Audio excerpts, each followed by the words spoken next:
It's the beginning of November and the allotment is starting to look a little bit sad and a little bit empty. Now, the Munchkin pumpkins that were growing up these trellises have completely died back now, and they left me with a very measly harvest of 2 Munchkin pumpkins, which I'm actually really proud of. But I have a very special fate for this particular pumpkin here.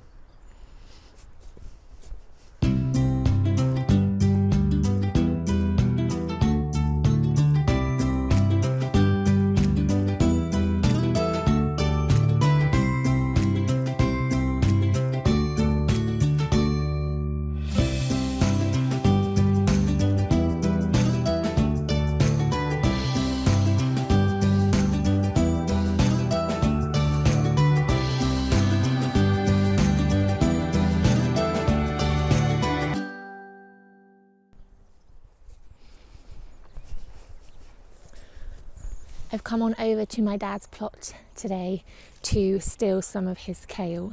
Now, we both usually grow kale.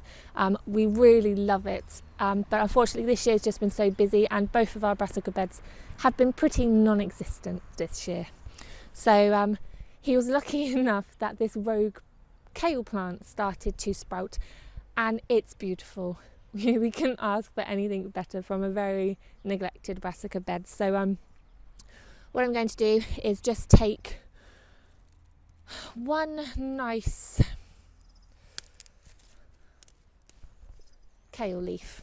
Now, that will be plenty. You only need a teaspoon of kale. Obviously it will wilt a little bit, so one will be plenty for one munchkin. Let's just not tell my dad that I took it.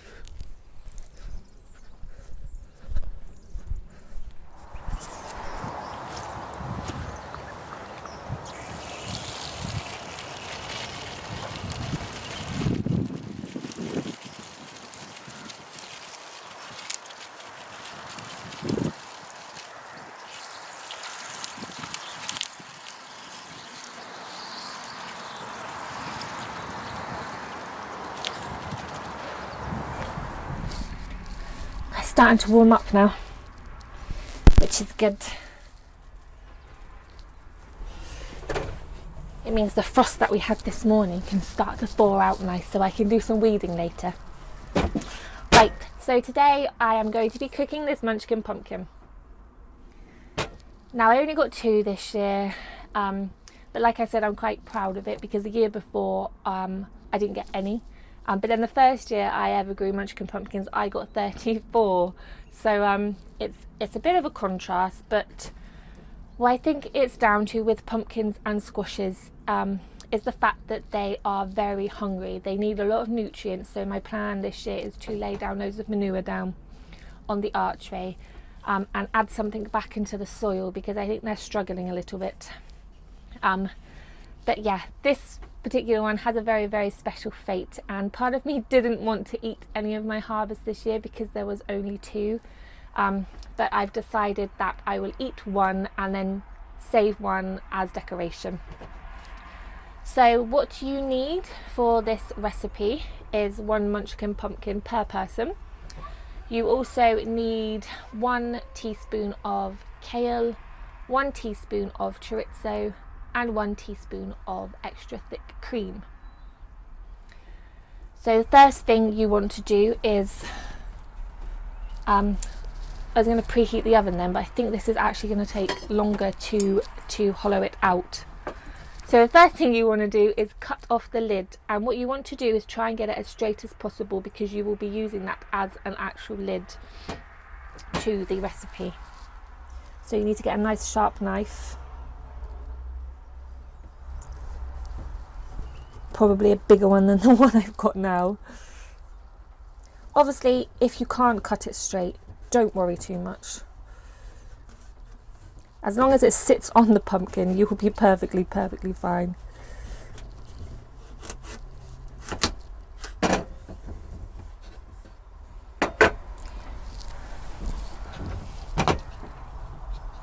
That's relatively straight. And then you want to get a spoon and you want to scrape out the inside of the pumpkin, so you want to get all the seeds out. What I do is I'll cut round, because it's still quite hard inside.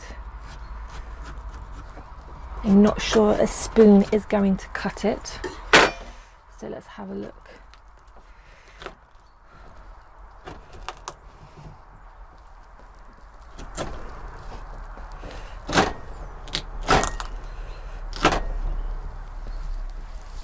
So I'm going to put all my bits of the inside of the pumpkin into this beaker, because I actually want to save the seed from this Munchkin pumpkin, because the seeds can actually be quite expensive.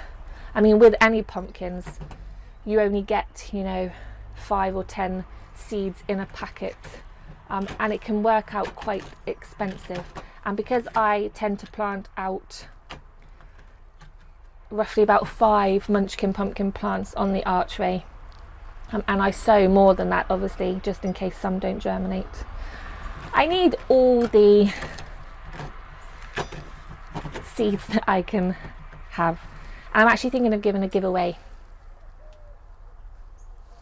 over on the blog for some of the seeds, so stay tuned for that. So just make sure you get all the little stringy bits out.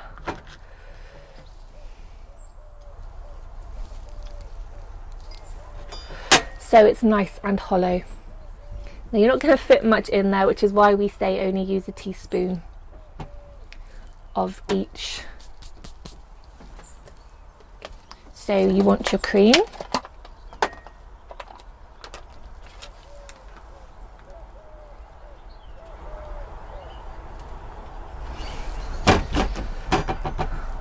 So put the cream in there.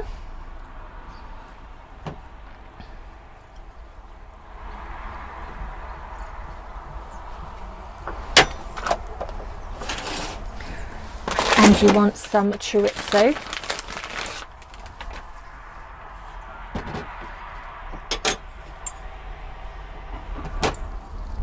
I really like chorizo, so I tend to put a little bit extra in. But obviously it all depends on you and what you like, and also depends on the size of the pumpkin. But what you want to do is make sure it's nicely jam-packed with ingredients. So I'm just going to cut these up in quarters.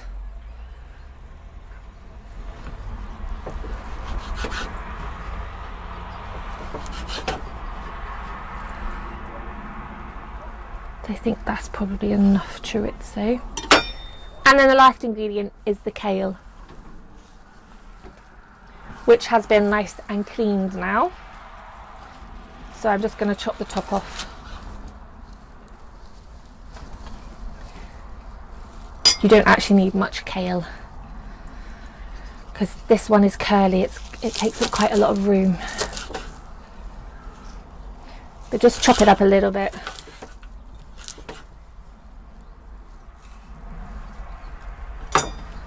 And add it to the pumpkin. So give it all a good squish down. And I might just add a little bit of cream on top. But obviously in the oven everything will blend together, the cream will melt down lovely, and they'll all blend together perfectly. So your pumpkin should be nice and filled to the brim now, and then your lid should fit on perfectly. Ta-da! So I'm going to pop the oven on. Ideally you should preheat your oven, but I thought that was going to take longer. Oh, the match went out. Then it actually did.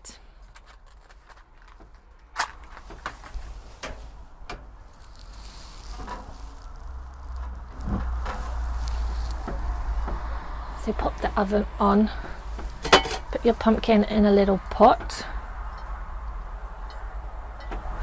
and then put it in the oven for 45 minutes at roughly about 200 Celsius. So yeah, it's going to take 45 minutes, which gives me enough time to tidy up and get some weeding done. So after the weeding done, it will be ready for lunch, which will just be perfect.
So 45s have come and gone, and I've managed to get some weeding done, which is great because the poor leeks were suffocating.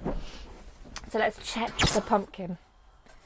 Now don't worry too much if the top of the pumpkin starts to burn or blacken a little bit.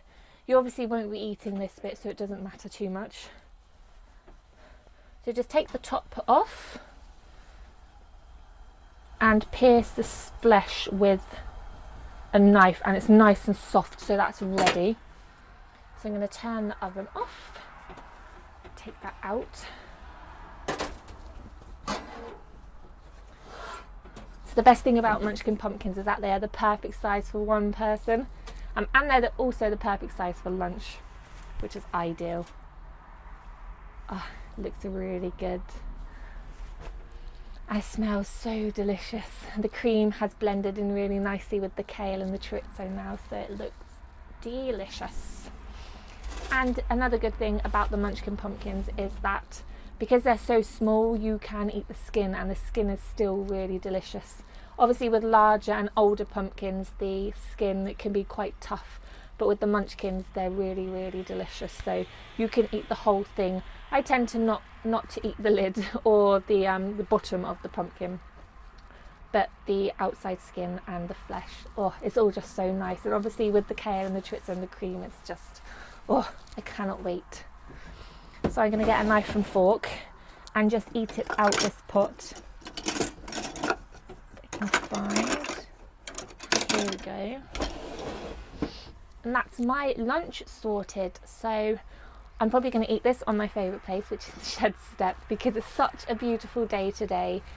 And there's no one else up here, it's just me and my Munchkin, so I'm going to sit on the shed step and enjoy it, and then get on with a few more jobs on the allotment. So I hope you've enjoyed this recipe, and if you don't have any Munchkin pumpkins, then I think you can still buy them in some shops because they're quite a new craze, but obviously grow them next year because they are so much fun to grow, and well, if you try the recipe out, you'll know how delicious they are as well. So thank you for watching, and I will see you all next time.